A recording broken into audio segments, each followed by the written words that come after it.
Hello friends, இன்னைக்கு ஒரு கதையோட வந்திருக்கேன். ஒரு சனிக்கிழமை காலையில எழுந்து 7 மணிக்கெல்லாம் நான் பெருமாள் கோயிலுக்கு போறேன்னு கணவர் பாட்டுக்கு கிளம்ப, எனக்கா என்ன வரியான்னு ஒரு வார்த்தை கூட கேட்கலையேன்னு கடுப்போ கடுப்பு. கொஞ்ச நேரம் அமைதியா யோசிச்சுட்டு, இன்னைக்கு அவரை தனியா போக விடக்கூடாதுன்னு முடிவு பண்ணி, நானும் கோயிலுக்கு வருவேன்னு கிளம்பி போனேங்க. காரை விட்டு இறங்கி கோயிலுக்குள்ள போறதுக்குள்ள ஒரு 2, 3 வயதான தம்பதிகளை பார்க்க முடிஞ்சிச்சு.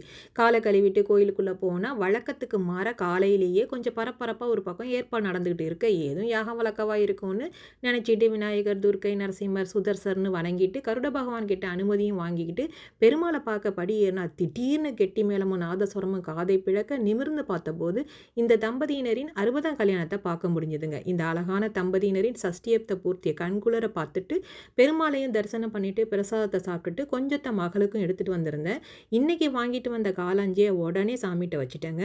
மதியத்துக்கு கேரட்டு மீல் மேக்கர்னு இருந்ததை மட்டும் வச்சு சூப்பராக ஒரு வெஜ்ஜி பிரியாணி செஞ்சு சாப்பிட்டோம். இந்த கதையிலிருந்து நான் தெரிஞ்சுக்கிட்டது என்னன்னா, நடப்பவையாவும் நன்மைக்கே என்ற பழமொழி தாங்க ஞாபகம் வந்துச்சு.